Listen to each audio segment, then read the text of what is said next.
안녕하십니까 여러분. 독점적 국가 권력을 갖고 있는 기관이 견제와 감시를 받지 않으면은 결과적으로 어떻게 되는가 우리가 많이 보고 있죠. 결국에는 시간 문제지만은 배가 산으로 올라가거나 썩은 고인 웅덩이물로 변하는 것은 시간 문제인 것 같습니다. 하여튼 오늘은 이 도마복음 지혜 영지 신비 이 어록을 우리가 연구하고 공부하는 그 과정이 혹시나 오해하는 게 뭐냐면은 종교 다원주의 어떤 사상을 갖게 하는 것은 아닌가, 그런 염려를 하는 분들도 있는 것 같아요. 그 염려가 기우는 아니지만은 결국은 뭐냐, 우리가 이 도마복음 지혜 신비 영지를 담자고 있는 담론 속에서 우리가 어떤 것을 발견하는가, 그것이 참 중요합니다. 결국은 우리가 이 도마복음을 통해서 우리의 영적인 어떤 스펙트럼, 영적인 지평, 영적인 틀을 좀 더 넓히고 높이고 또 깊이하는 그 과정 속에서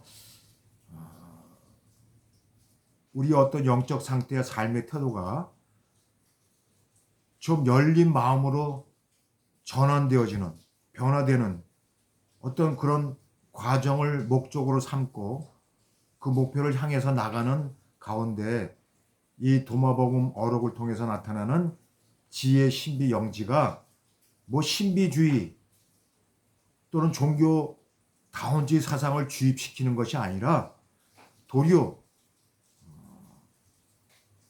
우리가 상식적이고 정상적인 기독교인들에게는 좀 더 포용적인 영성을 가지게 할 수 있는 그런 기여가 되고 또 도구로 활용될 수 있다고 봅니다.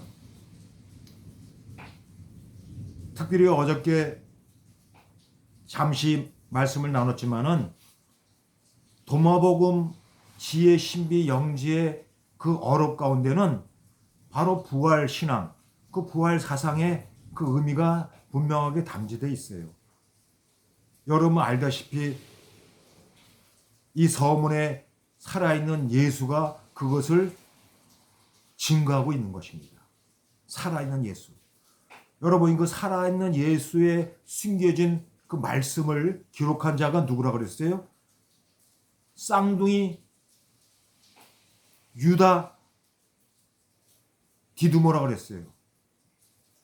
여러분, 이 기록자가 복음서에 나오는 그 12 제자 중에 하나인 도마가 이것을 기록했다고 우리가 단언할 수 없지만은 우리가 추측해 보면은 도마복음은 부활하신 예수를 처음에는 믿지 못했어요. 그러다가 그 부활하신 예수를 만나고 나의 주님, 나의 하나님이라는 고백을, 그 신앙 고백을 하지 않습니까? 그러니까 이 도마는 분명히 부활의 예수를 믿고 고백한 사도였던 것입니다. 자기 도마복음은 그러면 어떤 신앙을 갖는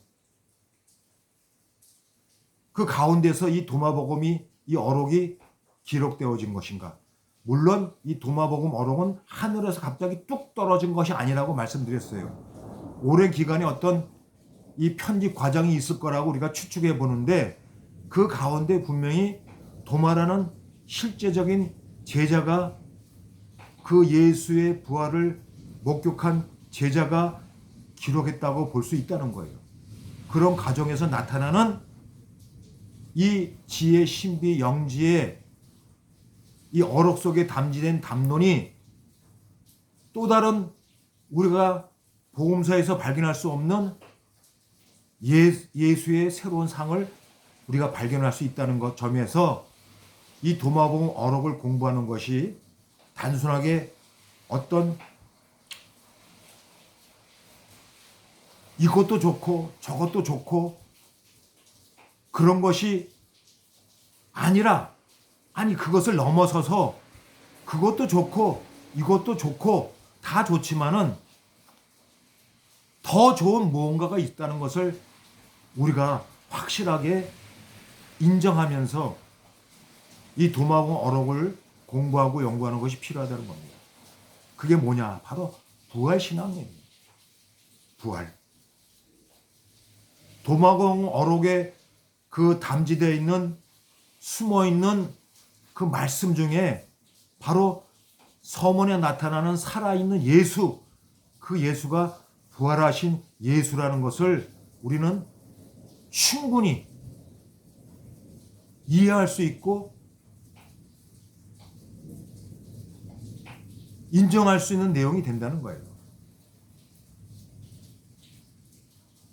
그 살아있는 예수가 우리에게 말씀하고 있는 이 지혜 신비 영지의 담론을 담고 있는 이 도마복음 어록을 통해서 그 말씀을 새롭게 해석하고 발견하고 깨닫는 자에게 죽음을 맛보지 않는다는 그 부활 신앙의 그 생명성을 우리에게 소개하고 있는 것입니다.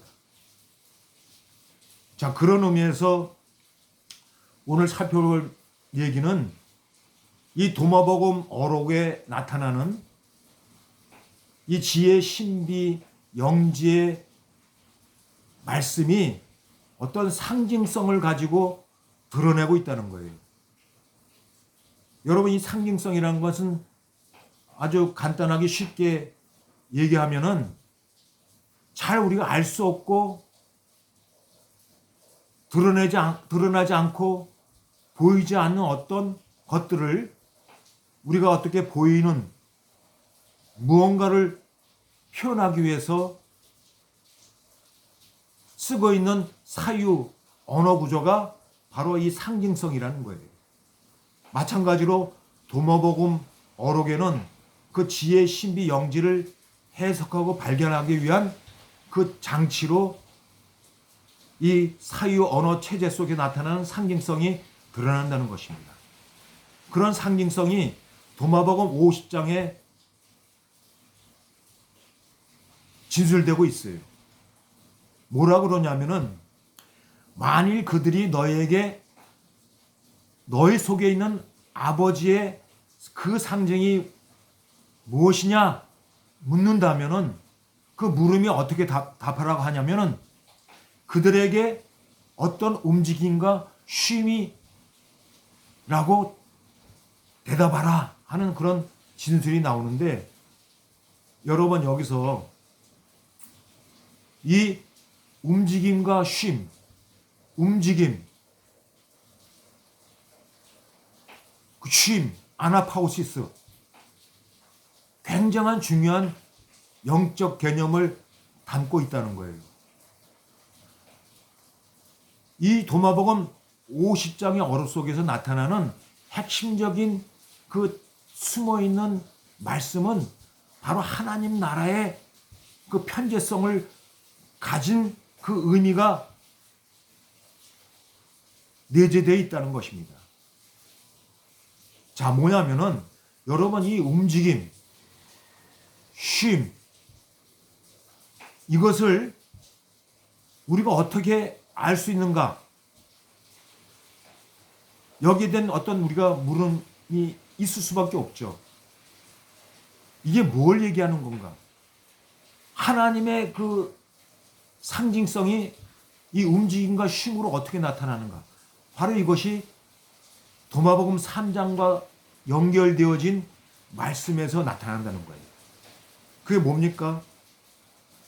3장에 나타나는 하나님 나라는 우리 안과 밖에 있다는 거예요. 이 안과 밖에 있다는 그 하나님 나라의 편재성을 바로 움직임과 쉼이라는 어떤 영적인 상징성을 가지고 얘기하고 있다는 것입니다. 그러니까 결론적으로 하나님 나라의 편재성을 움직임과 쉼으로 그 상징성을 드러내고 있는데, 그 움직임과 쉼이 우리 안과 밖에 온통으로 드러내는 편재성으로 나타난다는 거예요. 여러분 가만히 보세요. 도대체 우리 안에, 우리 밖에 있는 그 편재성이 어떻게 드러난다는 거예요? 아주 쉽게 말씀드릴게요. 우리 안에 있는 그 신성이라는 것이, 하나님 나라라는 것이 눈에 보여지는 것이 아니지 않습니까? 우리 안에 있는 어떤 그 마음의 상태, 가만히 보세요. 수만 가지가 움직여 나가고 있어요. 이것을 불교에서는 108번뇌라고 얘기도 하지만은 하여튼 간에 우리 안에는 움직임이 우리 마음속에서 작동되는 거예요.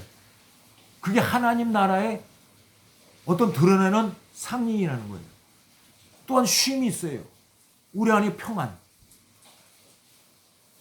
고요함. 이걸 뭐 동양 철학적으로 움직임과 쉼을 움직일 동, 고요할 정으로 동정, 뭐 이러라는 그런 말도 있지만은, 그렇게 표현할 수도 있는 부분도 없지 않아 있지만은 굳이 그렇게 표현할 필요가 없어요. 단지 중요한 것은 우리 안과 밖에 온통으로 드러나는 하나님 나라의 편재성을 이 동정, 움직임과 쉼이라는 그 상징성으로 도마복음 예수는 진술하고 있다는 거예요. 그러니까 우리 안에 움직임과 쉼, 우리 밖에 나타나는 움직임과 쉼, 그 여러 가지 어떤 영적 상태와 삶의 태도뿐만 아니라 이 자연 현상에 보여지는 여러 가지 그 의미가 담지되어 있고 내포되어 있고 함의되어 있는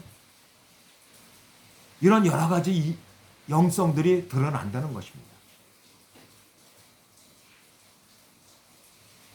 여러분, 다시 한번 제가 강조하지만은 이 하나님 나라의 편재성이 뭐 갑자기 우리에게 동적인 것이 정적으로 되고 정적인 것이 동적으로 이렇게 급변하게 움직여지는 게 아니라, 그 움직임 가운데서 쉼이 이루어지고, 또 쉼 가운데서 또 그 움직임이 있다는 거예요. 자, 이것을 어떻게 표현되냐면 동중정, 정중동. 제가 정중동 단상이라는 글을 예전부터 올리고 있었지만은, 바로 동과 정의 그 가운데 중의 움직임을 통해서 이 하나님 나라의 편재성이 뭔가 영적인 변화와 상태를 드러내고 있다는 거예요. 그래서 여러분들 보면은 그 태극에 삼색 태극도 있지만은, 그 태극을 표현할 때 그 음양을 검정색과 뭐 흰색으로 표현할 때 그 검정색에 그 점 하나가 있죠. 흰색 점이 들어가 있고, 또 검정색 그 안에서 또 흰색 흰색 안에서 검정색 또 점이 들어가 있고, 그 의미가 뭐냐면 바로 중의 의미가 있다는 거예요. 여러분, 중이라는 것은 가운데 중이라는 어떤 그런 의미도 있지만은, 어떤 그 과정의 흐름 속에 나타나는 그 바른 정의 의미가 있다는 거예요. 발음이 있다는 거예요. 발음, 정의 의미가 내포되어 있어요. 그러니까 동에서 머물러 있다가 정으로 가는 그 발음이 있고, 또 정에서 동으로 가는 발음이 있다는 거예요. 그런 것이 하나님 나라의 편재성으로 안과 밖으로 표현되어지는 움직임과 쉼의 그 영성이 드러난다는 것입니다.